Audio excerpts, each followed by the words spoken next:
All right, back at it again. Let's make sure that we are live on all platforms. Cool. What is this? Get out of here.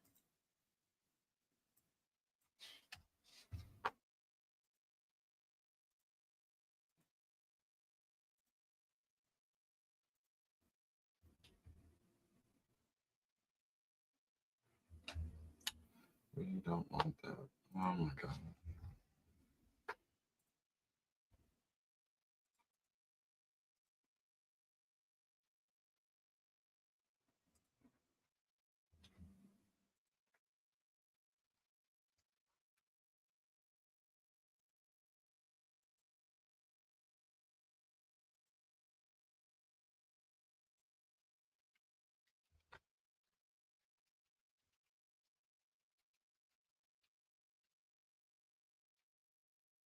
Okay, cool. We're live on Facebook. Looks like we're live on Instagram. It's just taking us a second. Awesome, awesome. Well, cool. Ladies and germs, I'm running a few minutes behind schedule, but that is okay.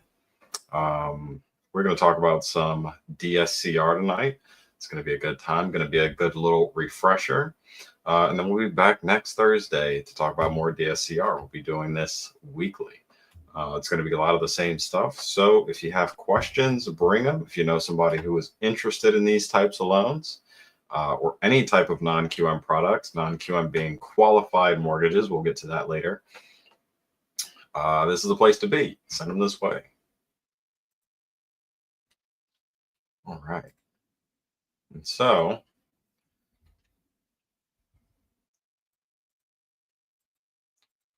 if you are over on Instagram, you can comment link for the link to come over to YouTube. You can also, oh gosh, let me see if I can move this over because this is going to be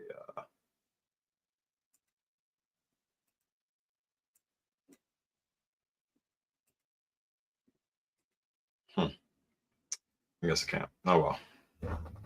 Let's see. Let's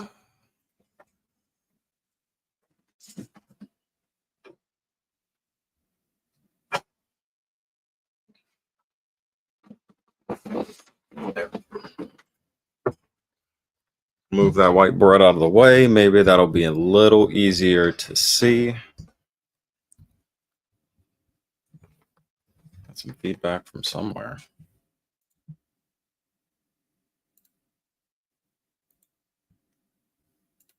Okay.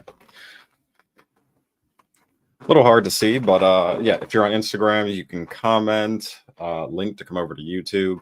I'll also be giving away a DSCR calculator later tonight. Hint, hint, you can also scan that QR code. A little hard to see, but we'll work on it. You can also DM me on Instagram, and you can also get access to that as well.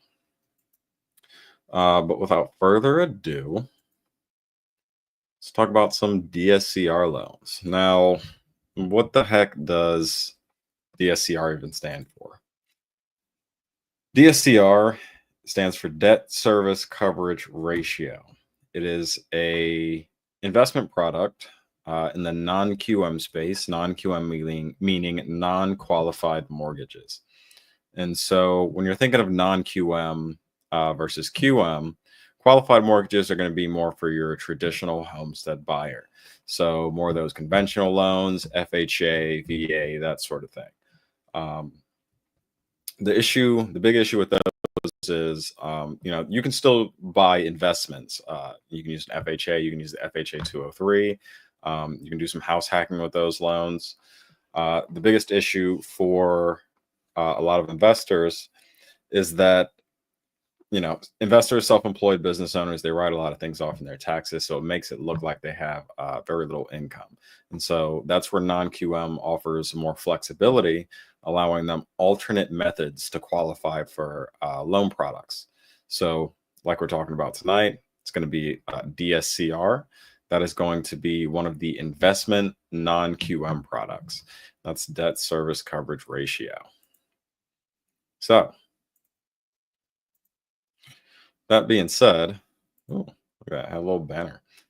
Debt service coverage ratio, fun stuff. All right.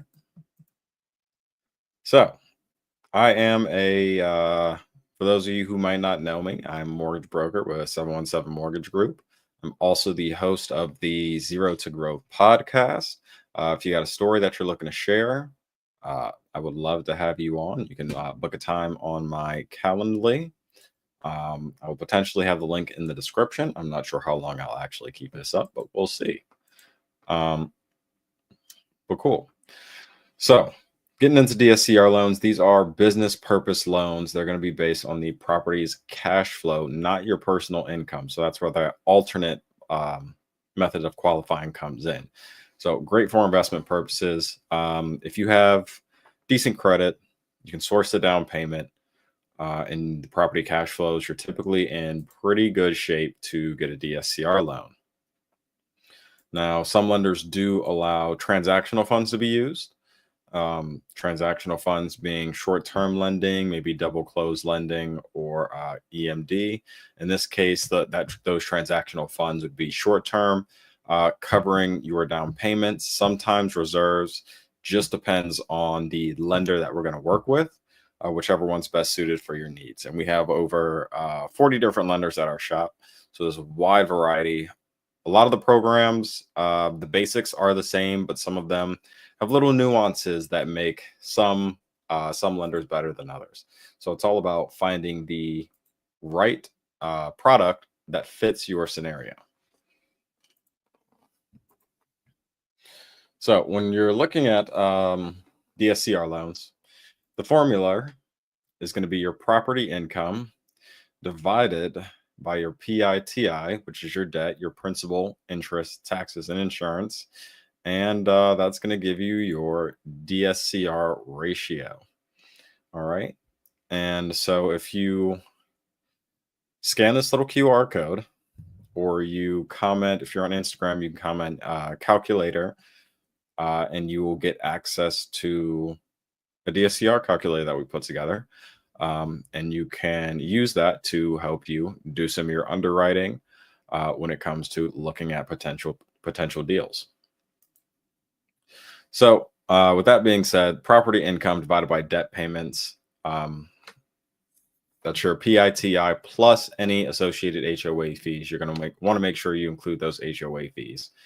And so, for example, if you have a property that generates $1,100 a month and the debt payments are $1,000 a month, you have a 1.1 DSCR ratio. That number is what lenders are looking to see to make sure the property actually cash flows. So a 1 is sort of base level. If you have, you're breaking even. If you go above a 1, that means your property is cash flowing. Of course, you can go below 1, and that means you have negative cash flow. Just because you have negative cash flow on a property doesn't mean you won't be able to work with a DSCR lender. You just need to find the right one that works for you. There's a lot of different lenders, a lot of different programs, and plenty of them offer DSCR programs that allow ratios below 1. So that is definitely something to keep in mind. Great things about these loans are there's no W-2s, no tax returns. Like I was mentioning a little bit earlier, they're going to be great for those self-employed or business owners who are looking to invest because they're primarily qualifying off the property's cash flow, but they're also going to use your credit score. Your credit score is also a factor when it comes to DSCR.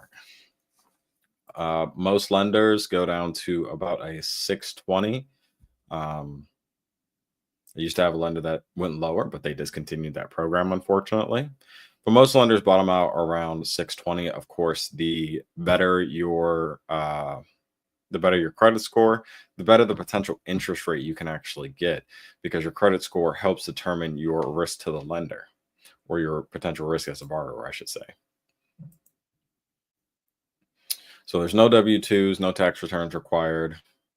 You can have unlimited DSCR loans.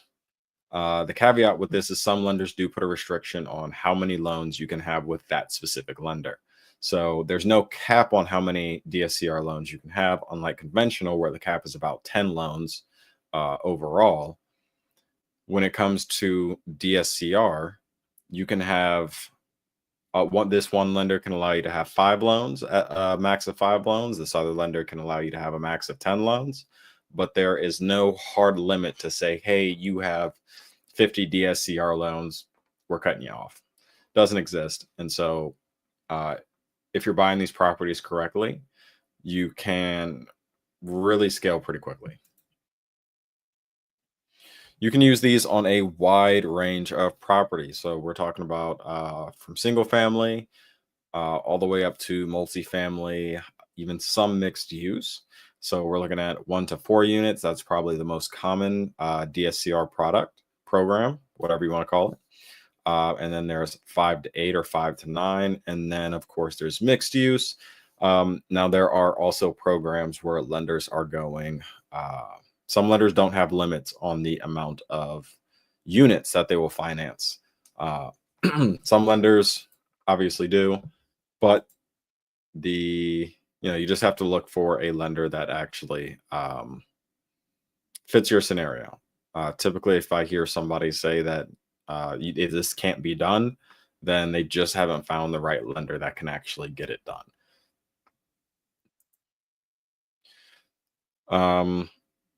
Interest only payment options, they are a thing. So DSCR is typically fixed 30-year loans. There's a lot of different options on those. So they have mortgage, or excuse me, so they have your standard fixed 30-year. They also have 40-year options. They have 15-year options.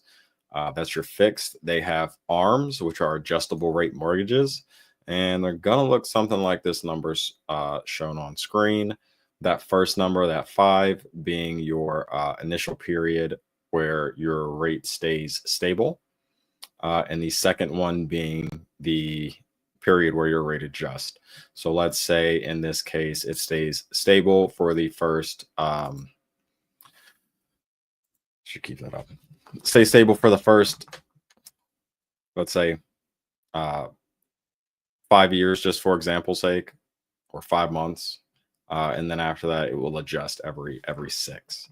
So that's, an example of an ARM, just so you can kind of see how it works. A lot of different programs there. And then there's the interest only options. So those can be ARMs as well, but you can also find them with fixed products. So maybe you have a 30-year fixed, and then you'll have a 10-year, interest only period. After that 10-year period is over, it'll switch over to a 20-year fixed rate. And so that's kind of how those work. Those are great if you're trying to stabilize a property, you're trying to boost the income to help out your DSCR when you're qualifying. Interest only options will definitely help you save some cash up front. You just want to make sure that you are ready when the payment switches back over to a fixed loan, because at that point you won't only be paying interest, but you will be paying interest and principal. So that's something to watch out for.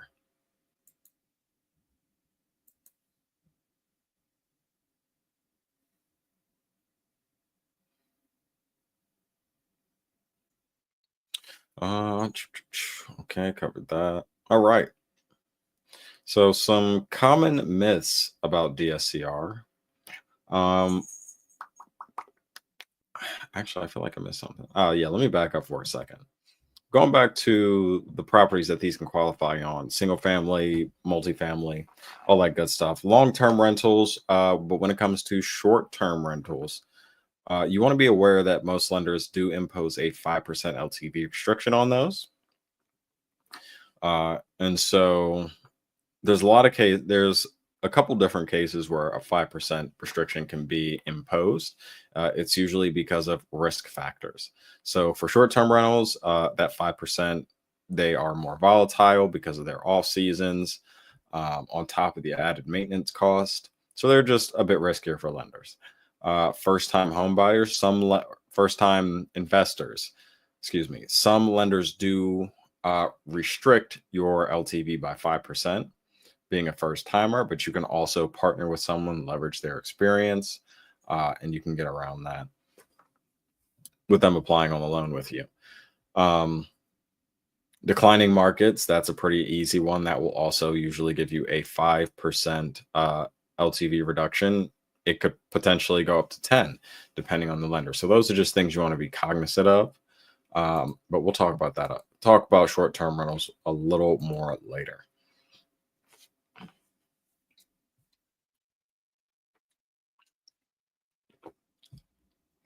Getting into some common myths about DSCRs. As I briefly just touched on, DSCR is not only for experienced investors. Some lenders have criteria for the way these loans have to be used. Not have to be used, but for the borrower to use them. So, for instance, let's say, because this is a pretty common one, is that if you qualify as a experienced investor if you have owned and operated a rental property within the past 12 months. That qualifies you as an experienced investor. If you haven't done that, if you didn't meet that criteria, then you would fall into that first time investor category, even if you're not a first time investor. But I think I didn't even another myth that popped in my head while I was looking at that. It'll come back. High credit scores are mandatory. High credit scores, they're not mandatory, but they do drastically help your approval odds. Not really your approval odds, but getting a better rate. Typically, if you have decent credit, you could be half a point to, I like to say a point just to be conservative, above conventional. So, for instance, one of the loans that we were looking at the other day, the client was able to get a 7.3, which is pretty good considering where rates are, and they're dropping down. So we might see some more movement there. Another factor when it comes to rates is I like to tell people to opt for the longest prepayment penalty. DSCR loans do have prepayment penalties on them. It varies by state. For instance, here in PA, you are not allowed to have a prepayment penalty unless the loan amount is above, I want to say it's like $312,000 or something like that. However, there are a couple lenders that do allow, that have found the workaround for that, and they still allow those prepayment penalties, which I highly suggest because the difference in your rate is literally astounding. For instance, in that last scenario I was just talking about, the rate was somewhere around 8.5, let's just say. And once we got that prepayment penalty added on, it dropped, to a 7.3. So the prepayment penalty definitely matters. If you're going to be holding on to the property long term, you might as well just go ahead and grab it. If not, it's really up to you, whatever suits your strategy. You just got to make sure you run the numbers and that you are prepared. DSCR loans do not include any rehab funds. So a DSCR lender is looking to see that the property is in rent-ready condition. You can purchase with the DSCR, but they will not include any rehab funds. So typically what a lot of investors do is purchase a property with hard money, and then they will turn around, flip that property, and refinance it with a DSCR. That is a pretty common strategy. But of course, if you come across one of those rent-ready properties, you can easily use a DSCR purchase on it. What the lender is going to look for in that case, because it's not being rented out, is they're going to look at a market rent analysis. And that's pretty simple. What that's going to do is it's going to compare it with similar properties in the area. So if we're looking at 2-3s, say your property is a 2-3, 2-bedroom, 3-bath. The lender is going to look at comparable properties in the area, also 2-bedroom, 3-bath, see what they're renting for, and that's how they're going to determine what your property could potentially rent for. So that's how you get your DSCR on a purchase. Um, if the property's already rented out, of course, we can easily just use those lease agreements, rent rolls, whatever you have to justify that rental income.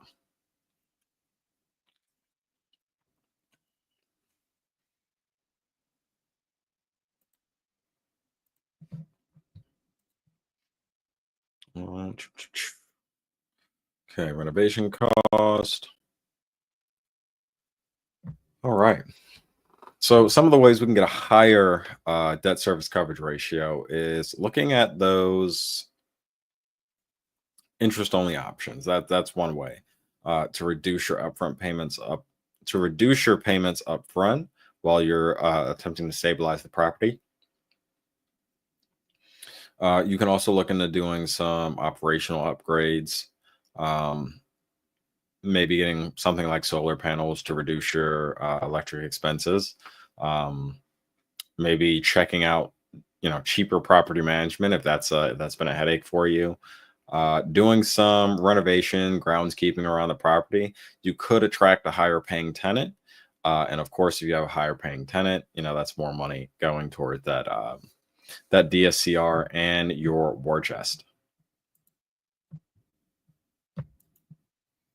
So there's a couple different things you can do, and then of course, if you're below market rent and you want to raise the rents, you can easily use those market rent analysis to support a higher income.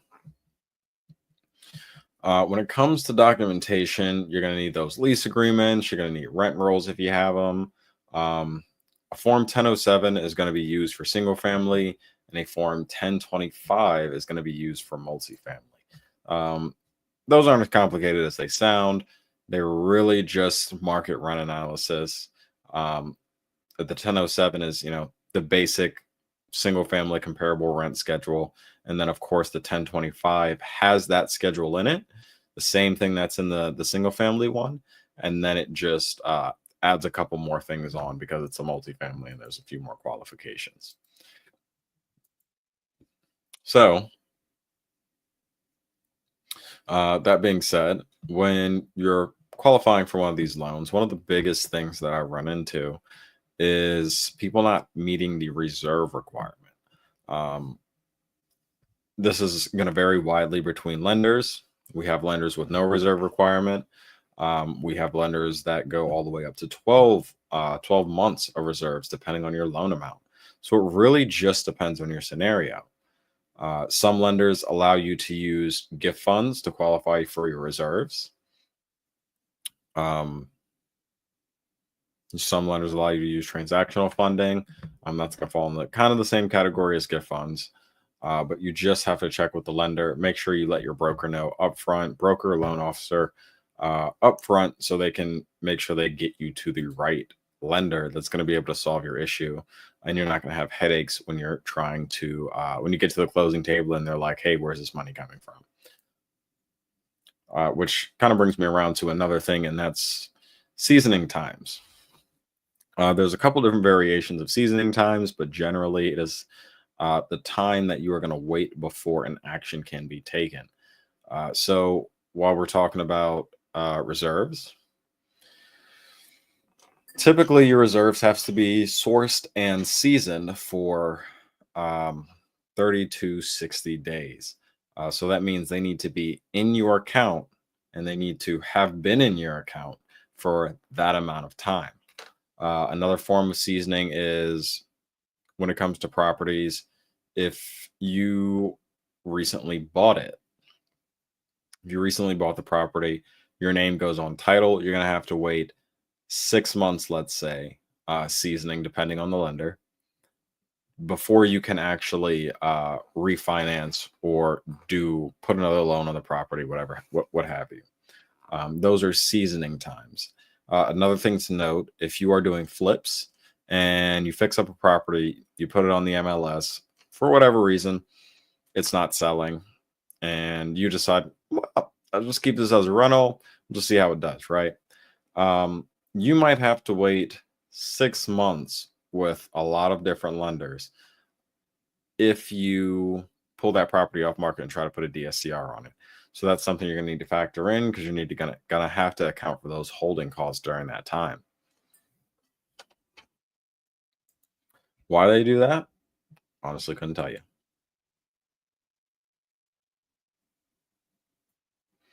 But 6 to 12 months reserves, 6 months, great. 12 months, super great. Um, Depending on the lending requirements. Some don't have reserve requirements, some do. It just depends. That's all about finding the right lender. And with that, different lenders are going to specialize in different things. Some focus on short-term rentals, some focus on multifamily, and others have those no DSC or low DSCR ratios that we were talking about a little bit earlier. There's also no ratio options. And so a no ratio option is going to focus more heavily on the credit score and oh my gosh, I'm drawing a blank. It'll come back to me. But when it comes to those no ratio loans, there are lenders who can and will fund those. Most of the time, lenders are willing to go down to a 0.75. Some lenders will go below that. Obviously, there's going to be riskier scenario. Those are going to be riskier scenarios, and so you're likely going to have a higher interest rate. If you wanted to bring more money to the table, that might sweeten the deal a little bit and could potentially get you a lower interest rate or better terms to make up for that low ratio.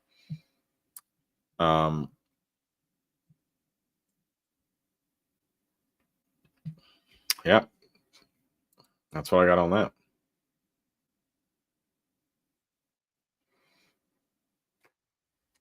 All right, boosting DSCR ratios. We talked about that a little bit. That's increasing rents or finding ways to reduce those operating expenses. Separating higher income. Oh, we talked about that. Yep. Okay. Applications and creative pairings. DSCR loans usually for single family, multifamily, up to mixed use. If properties are being sold as a package, it's better to get a blanket on them. Because if you're buying them in a package, you're going to have to put one loan on them, which means if you're looking at a 4-unit, if you're looking at 2 4-units that are being sold together, they're going to be looked at potentially as an 8-unit. And so you're not in the 1 to 4-unit category anymore. You're in the 5 to 9-unit category, which is going to add it's going to change the requirements. And so you could potentially have higher reserves. You might need more of a down payment. The credit requirement could change. So just some variations that you should be ready for and something that you should look out for.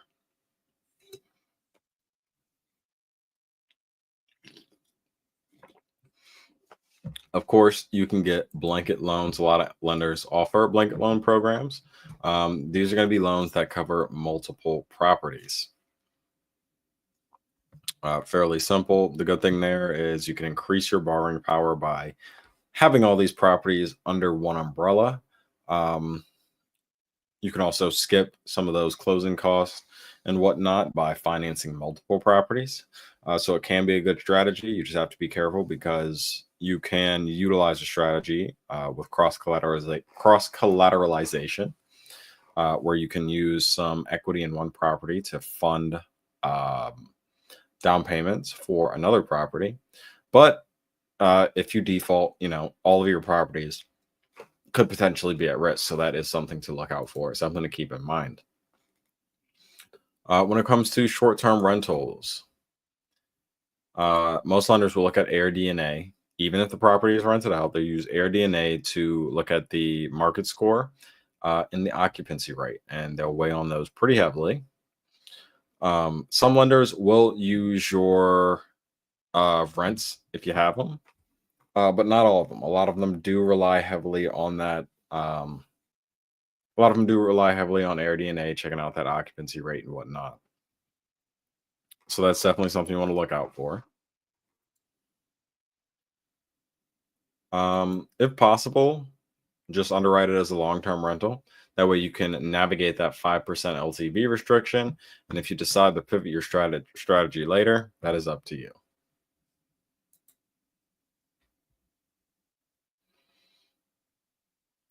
These loans are also great after, if you're going to refinance after doing something like house hacking, because let's say you got a FHA loan. The requirement on the FHA, excuse me, the requirement on the FHA, same thing with the VA loan, is that you have to live in the property for at least a year. And so if you were to refinance with another FHA or VA loan, respectively, you would have to live in that property for another year. So if you were house hacking and you found a new property that you wanted to move into, that might cause some issues when you go to refinance. And this is where a DSCR loan could come into play and save you some time and money qualifying for the property. You can do it in your personal name. You could do it in an LLC, which would be known as vested or layering the property. Well, vesting,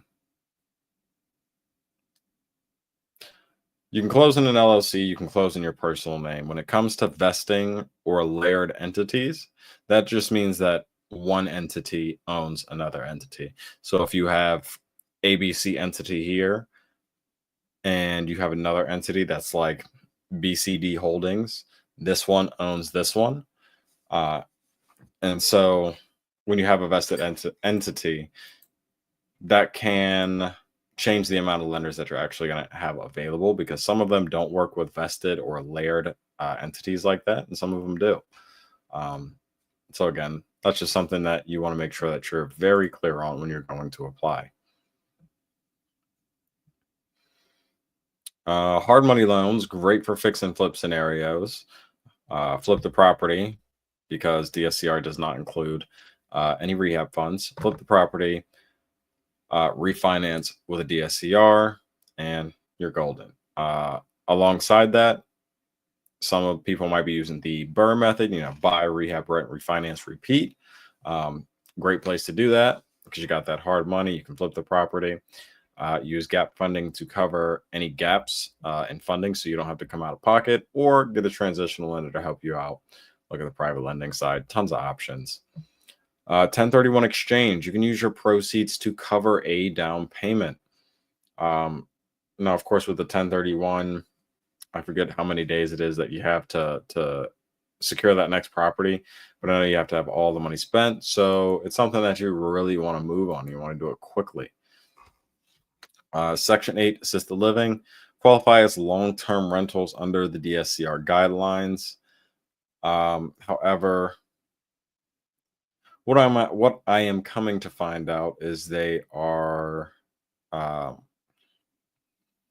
maybe not for Section 8 and assisted living, but a sober living facility will be looked at as a business. And so you might want to look at mixed use for that. If you have any residential use in there, that can help you qualify, as long as it's 51% or more residential.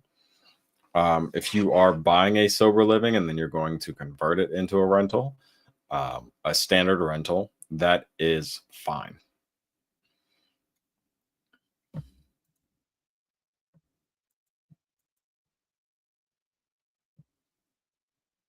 But all right, that is really all I got for today.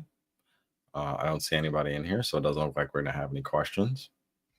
So without further ado, for those of you who did make it this far, thank you. Again, you can scan this link, scan that QR code for the DSCR calculator, or you can send me a DM. Calculator is probably the easiest one. And you can get access to that link to get you to the calculator. But with that being said, this was a great trial run. I'm going to work on putting a presentation together to have a little more to go off of, some on-screen visuals, so we're not just looking at my my pretty face all night. But without further ado, I will see you guys next week. Peace.